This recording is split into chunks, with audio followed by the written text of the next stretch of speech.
You're listening to Worksights, insights about the American workplace, workplace law, and the future of work.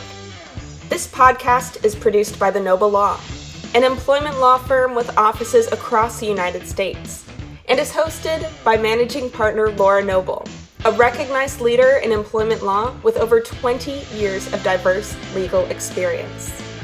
This podcast is not intended to be used as legal advice and does not establish an attorney-client relationship with its listeners.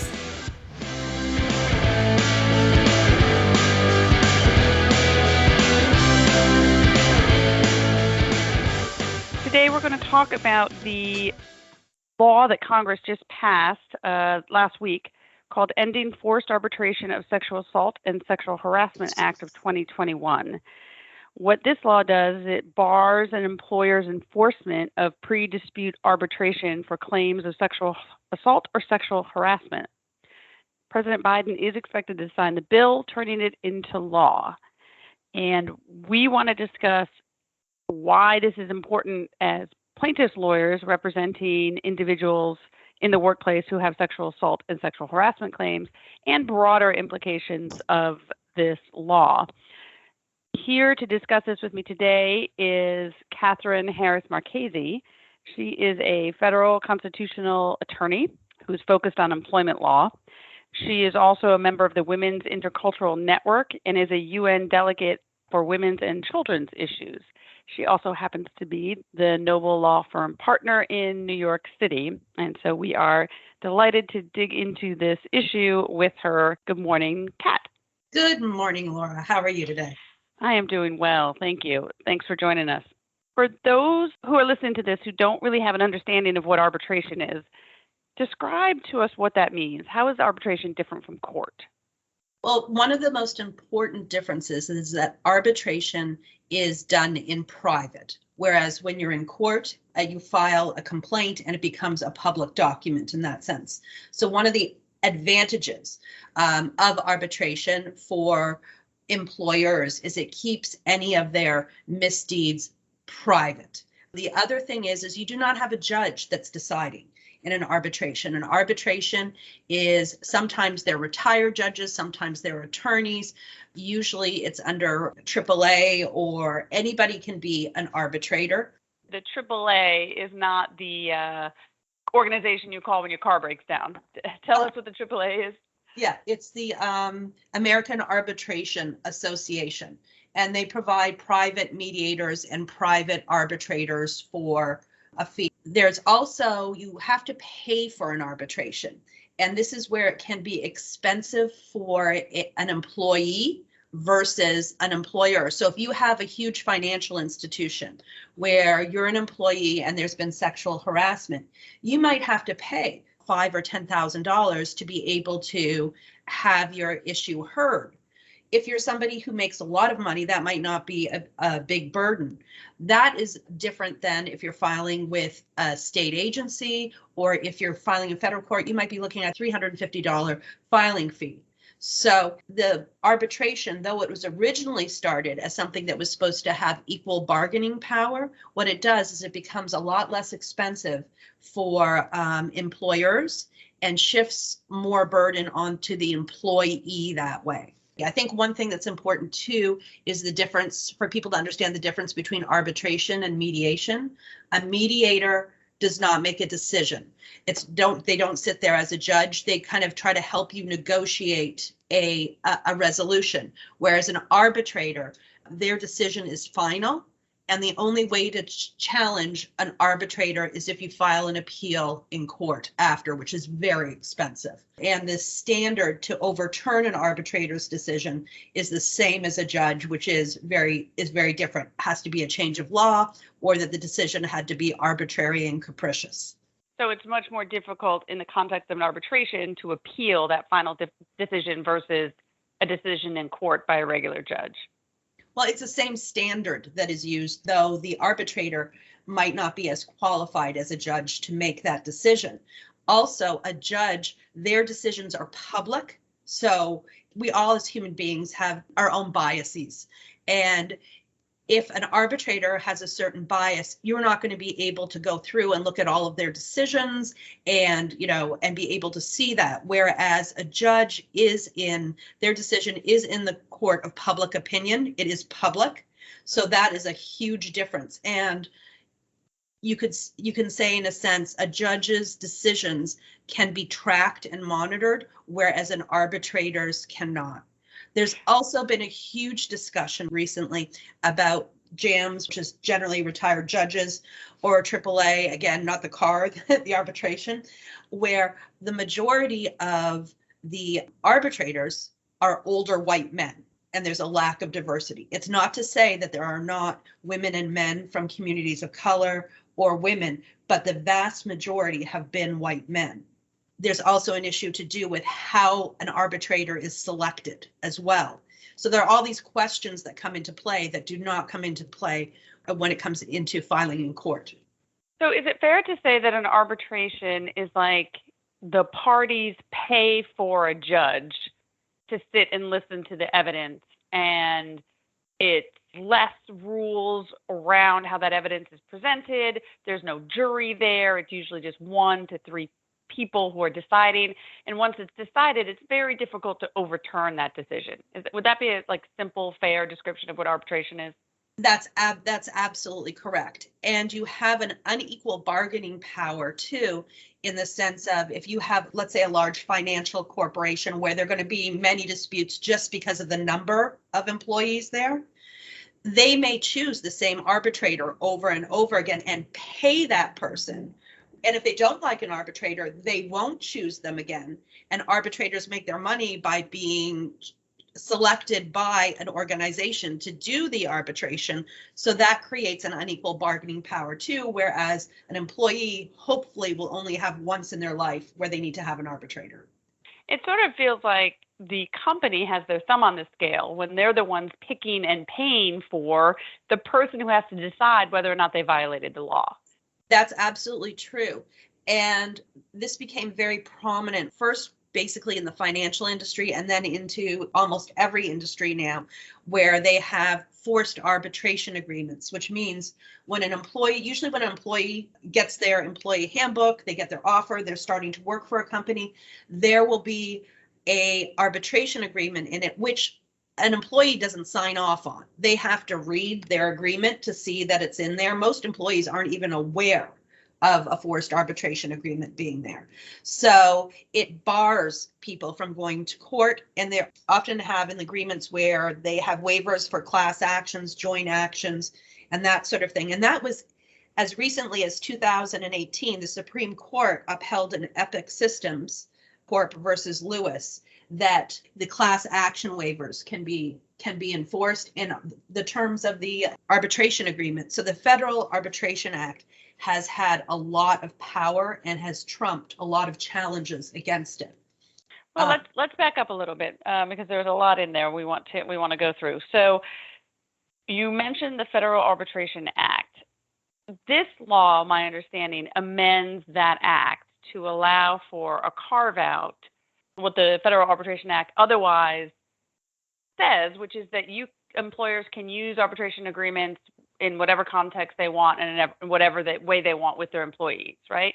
So tell us about what the Federal Arbitration Act, sort of how it plays into all of this discussion around forced arbitration in the workplace around sexual harassment and assault. Well, what's happened with the new law that's just been passed is it's doing exactly what you said, a carve out when it has to do with sexual assault and sexual harassment.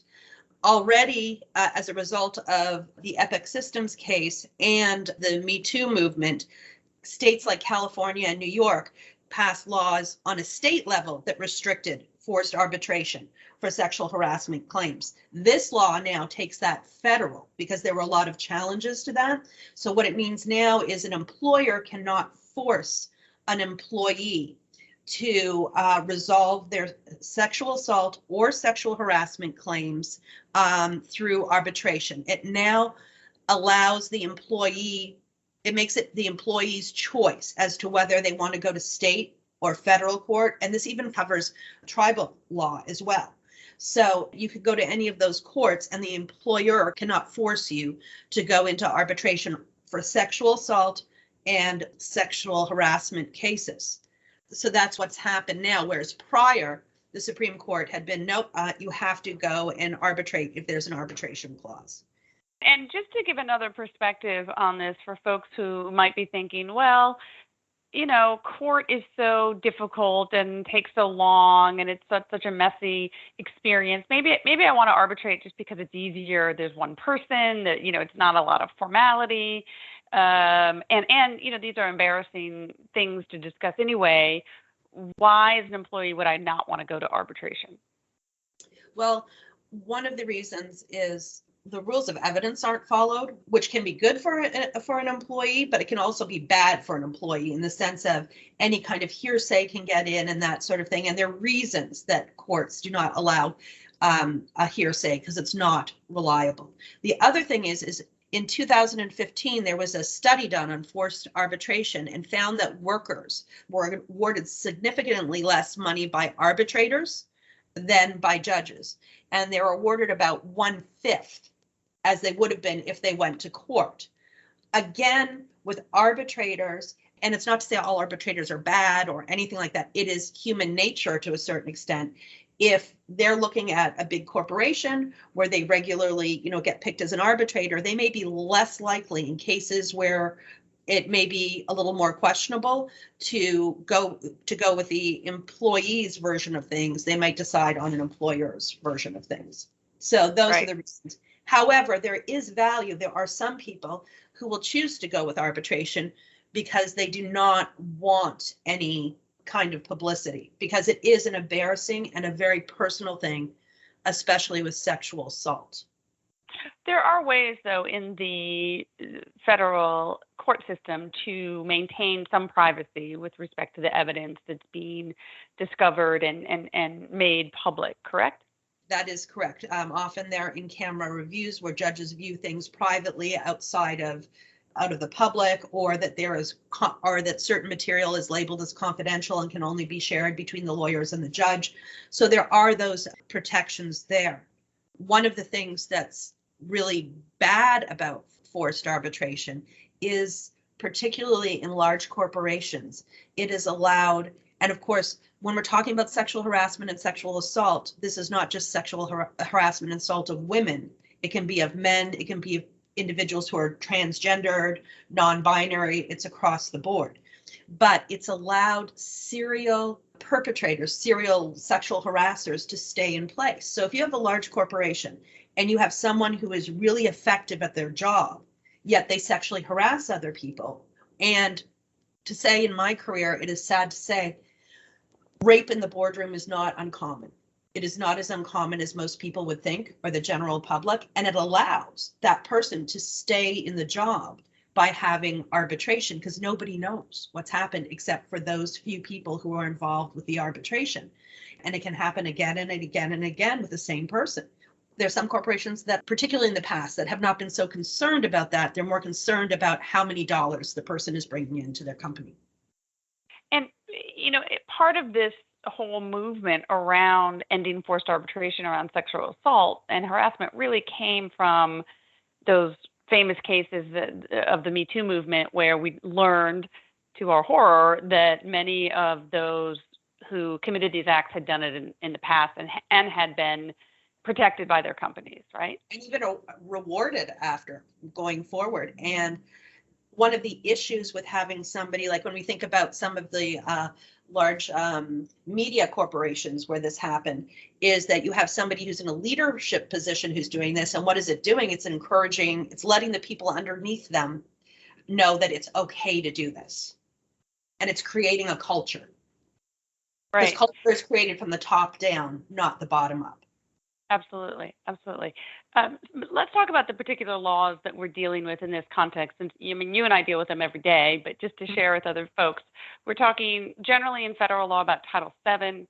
And for those in New York, there's some New York human rights laws. So just talk about how those interplay with this new law. Well, what happens is the sexual harassment and sexual assault piece relate to whatever federal, state, or city or local law that deals with sexual harassment. So it's not only Title VII, which is employment discrimination law on the federal level, but it also goes into other laws as well, like healthcare industry, all sorts of things. It's not just employment, it's in education. It would affect Title IX cases as well. And on the New York state level, about a year ago, they changed the standard for sexual harassment. It used to be the standard was severe and pervasive. That's what the harassment had to be in order to be sexual harassment, outside of physical touching and so forth. But when it comes to comments and things like that, or somebody asking someone out constantly or that sort of thing, now in New York State, under the New York State human rights laws, it has to be more than petty or trivial. So those are two different standards. And under New York state law, it's much more protective of the employee. So it's not that this new law is creating a standard like most laws do. It's being applied to whatever standard there is based on the jurisdiction you're in. Right. So even in New York State, which had made a broader definition of what sexual harassment is, thankfully, and we can do a whole nother podcast on that subject, if you happen to be one of those employees who signed, probably unwittingly, an arbitration agreement, it wouldn't really matter, because you're still going to have to go before a private arbitrator and try to convince that private judge, basically, who's being paid by the company, that you have been sexually harassed at this company. Yeah, well, one of the things to do with both the Equal Employment Opportunity Commission and New York State Division of Human Rights law, there's well-settled law on the fact that you do have to go through those administrative systems before you can go to an arbitrator. Just like if in order to go to court based on a discrimination case, unlike many other laws, you are forced to go through the administrative system by either going through the EEOC or New York State Division of Human Rights. There's law that in order to get to the arbitrator, you have to go through those as well. So it's just what you do after that that's different, whether you can go to court or whether you have to go to the private arbitrator with that. Have you experienced clients who've been forced into arbitration on claims like these? Yes, in the past. And it's a very uncomfortable situation. I find that often clients feel they want the formality of the courtroom and they want a judge to hear it, not somebody. There's always this feeling that this is just a hoop that I'm jumping through and nothing's going to happen because the arbitrator has been used before by this corporation, or that's what they feel, the inequality. Right. And we're talking a lot about judges versus private arbitrators, but before this law, this would also take it out of the hands of a jury. So Correct. If you're a person who'd been sexually harassed or assaulted in the workplace and were bound by one of these agreements, you never get before a jury to tell your story. Correct. And with discrimination cases of all sorts, in general, you want to be in front of a jury because you have, your peers listening to this, not just one individual. And that is pretty standard, whether you're going into federal or state court, any form of discrimination case. That's what you'd like.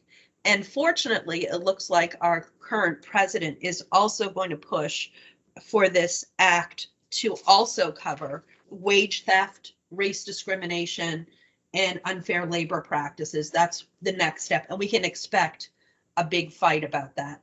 The other thing that is likely to get litigated under this law is has been a lot of cases and a lot of decisions regarding how sexual orientation plays into sex harassment and so forth. So there will probably be litigation as to whether this expands to sexual harassment is sexual harassment, but does this cover sexual orientation? Does this cover transgendered issues? Does this cover non-binary issues?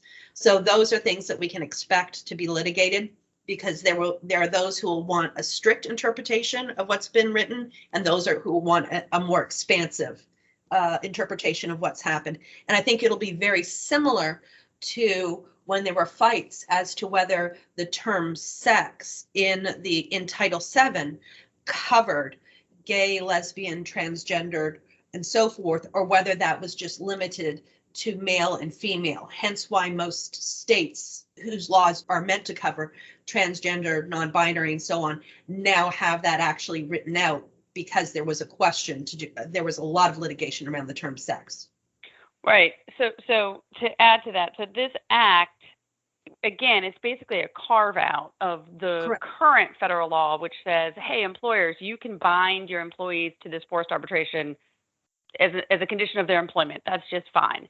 So if you have a claim against your employer that they didn't pay you, or they breached your contract, or they retaliated against you because you were a whistleblower, you can still be forced into arbitration of those claims. This act is not going to affect that.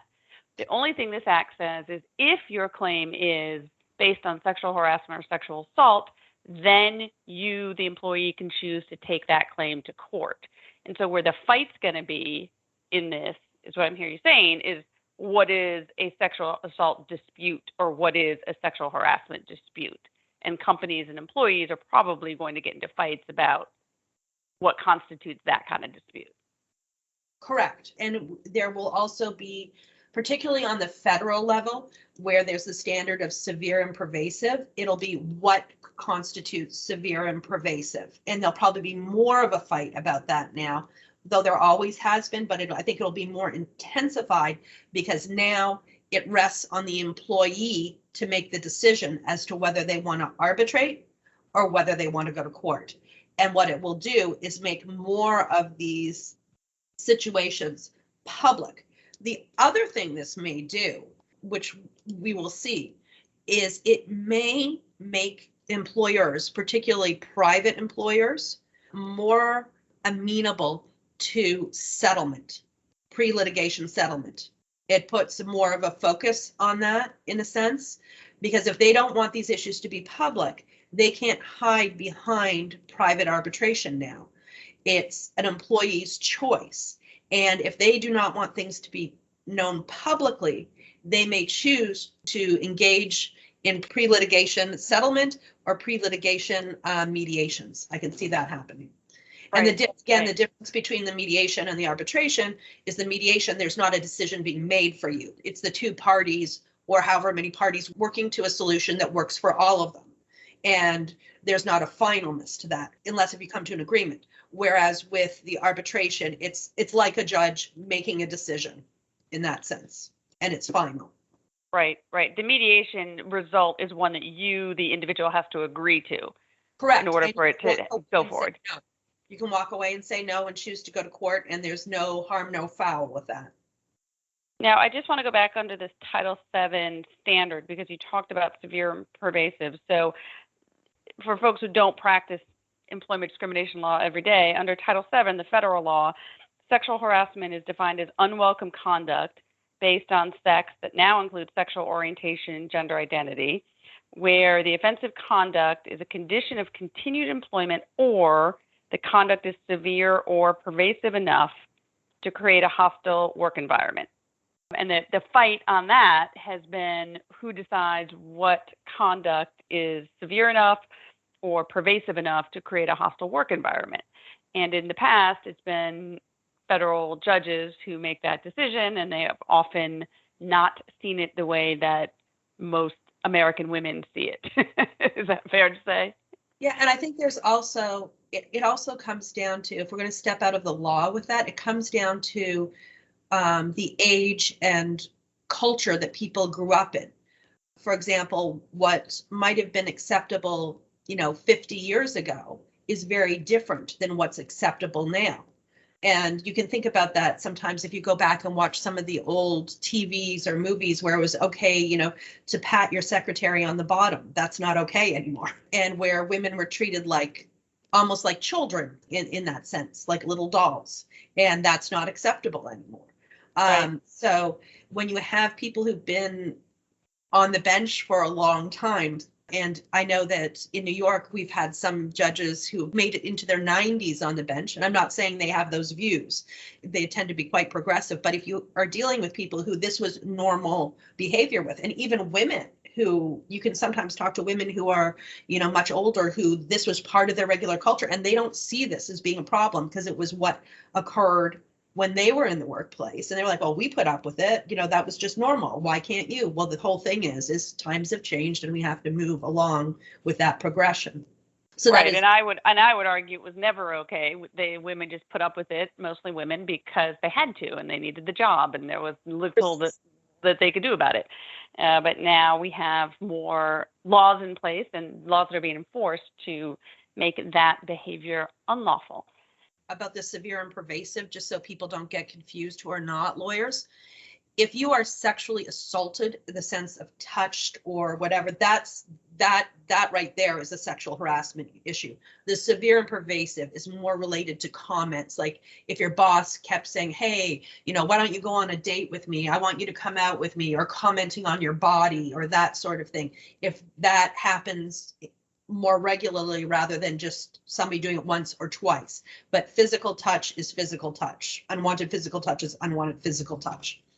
And that's almost always going to meet the standard of sexual harassment or assault under Title VII. Correct.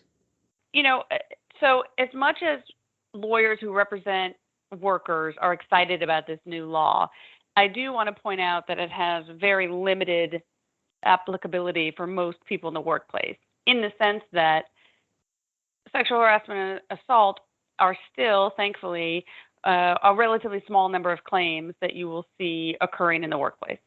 And what we would love to see is an end to forced arbitration for all workers' claims. Correct. Do you think that that's going to happen in the next couple of years? Do you think this is part of a momentum building to that? Or you think there's going to be enough corporate pushback that we're going to be stuck with these forced arbitration clauses for the relatively future? It's an interesting question, because if you think about it in the context of public opinion, if large corporations push back strongly on wanting to keep forced arbitration for when it relates to all other forms of discrimination, what are they saying? And I think consumers now are much more conscious of where they put their money. So let's say it's a bank that decides to do that. It might make my decision on which bank I use or do not use. It might make a decision on where I buy my, where I purchase my clothing, or where I park my 401k.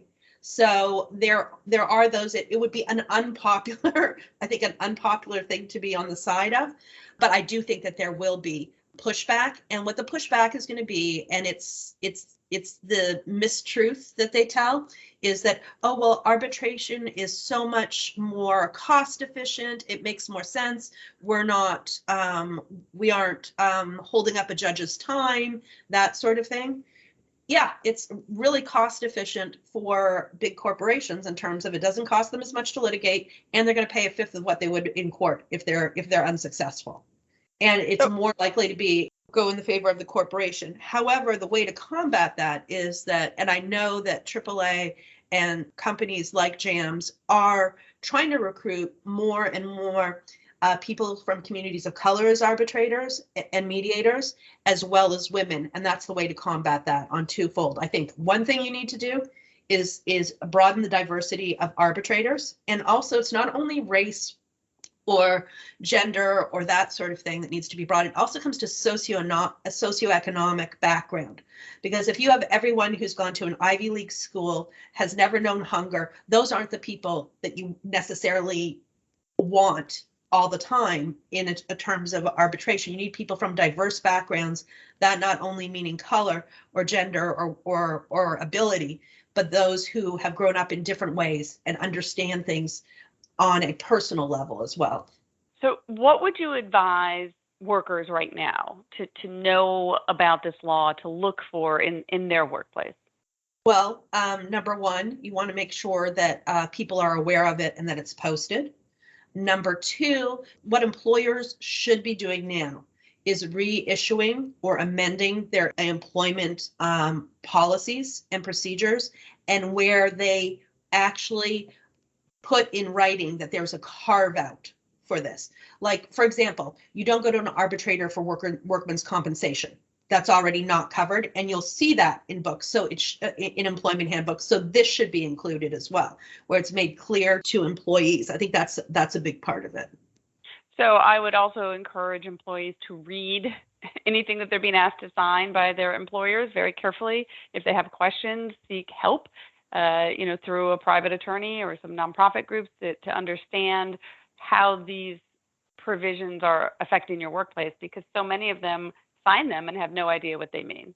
The other thing is if an employee does have a sexual harassment or sexual assault issue at work, and they go to their HR first, often they have internal systems, and the HR person tells them, well, you have to arbitrate this to know that that's not so, and consult an attorney immediately with that, or a not-for-profit group or something like that, because that to me would be a sign that there's a problem.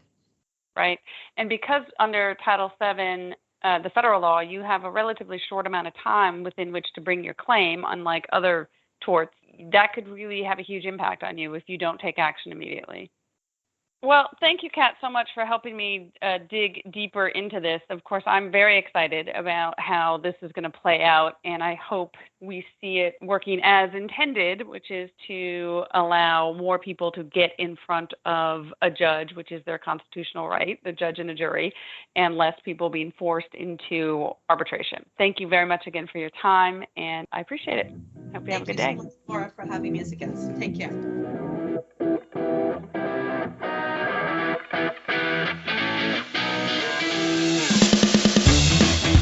This has been Worksights. You can learn more about Laura Noble and the Noble Law on LinkedIn, Facebook, or thenoblelaw.com. Thank you for listening.